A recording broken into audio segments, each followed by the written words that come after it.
Lo que hemos investigado básicamente son los usos y necesidades energéticas en los hogares de la Cañada Real.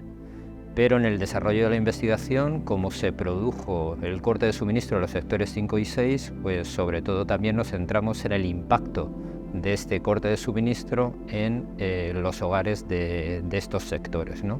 Y medimos, que es una cuestión fundamental, las condiciones ambientales en el interior de los hogares de la Cañada Real. Bueno, lo primero que vimos es que había una gran diversidad en Cañada.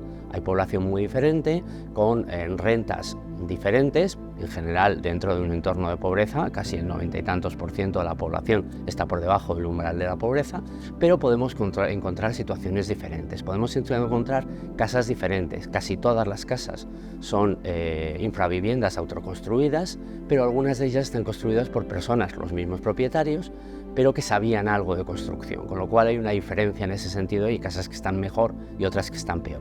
Y luego está sectores 5 y 6 que han sufrido un corte de suministro permanente y los otros sectores que no lo han sufrido. En esa situación pues identificábamos cosas muy diferentes, pero en general una precariedad importante en todos los sectores y en algunos casos una situación de pobreza energética totalmente excesiva, o sea, una cosa que no hemos encontrado y no ha encontrado prácticamente nadie en ninguna zona en el norte global.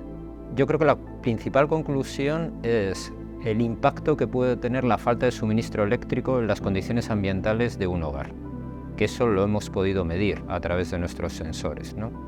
Y también porque cuando hablamos de zonas u hogares que pueden vivir en pobreza energética, nunca se suele habitualmente asociar cuánto frío o cuánto calor se tiene en ese hogar.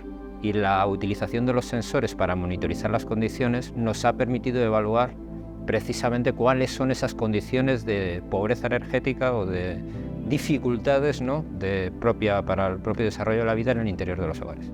¿Qué es lo que hemos hecho? Bueno, pues hemos intentado obtener datos censales que nos ha proporcionado la Comunidad de Madrid de las viviendas de la Cañada. Luego nosotros hemos hecho una serie de encuestas para tener mayores detalles y luego nos hemos dedicado a medir temperatura, humedad en los hogares con sensores sencillos o a medir el consumo de electricidad y sobre todo cuando había un corte de suministro en los sitios donde había cortes no permanentes. Evidentemente también hemos medido cuando había un corte permanente, que es básicamente que no han vuelto a tener luz. Con todas esas medidas hemos intentado hacer una caracterización detallada de lo que pasaba en Cañada. Desde que nosotros empezamos el 29 de septiembre, se produjo el corte de suministro en el sector 5 y sector 6 el 2 de octubre del 2020, 3 días después de la firma del convenio, y eso provocó un cambio drástico, sobre todo en estos dos sectores, ¿no? ¿Por qué? Porque el suministro que habitualmente tú recibes a través de un enganche a la red de distribución, tienes que suplirlo por suministros alternativos.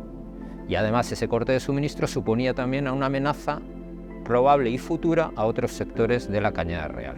Ante eso, la gente ha intentado buscar fuentes alternativas de suministro. Y ahora, por ejemplo, si das un paseo por la Cañada, 3 años después, pues verás que hay una proliferación grande de paneles solares que se ve, lógicamente, porque la gente tiene que buscar suministro y también, lógicamente, hay mucha gente que ha comprado generadores diésel, ¿no?, para paliar ese suministro eléctrico que no pueden tener a través de la propia red de distribución. Ese es, yo creo, el cambio fundamental que se puede ver en cuanto a la generación o producción de electricidad y cómo se usa dentro de la Cañada. Es evidente, nadie puede negar, ¿no?, que existe un mercado de la droga, por supuesto, que es simplemente una franja de aproximadamente 1 kilómetro dentro del sector 6, en una Cañada Real que tiene pues de 14 a 16 kilómetros más o menos. Ese mercado está ahí y existen algunas plantaciones de marihuana también, pues distribuidas por la zona. Eso lógicamente puede tener un impacto porque hay una demanda grande, ¿no?, de electricidad, ¿no?, para eso. Pero realmente nosotros no hemos podido medir eso.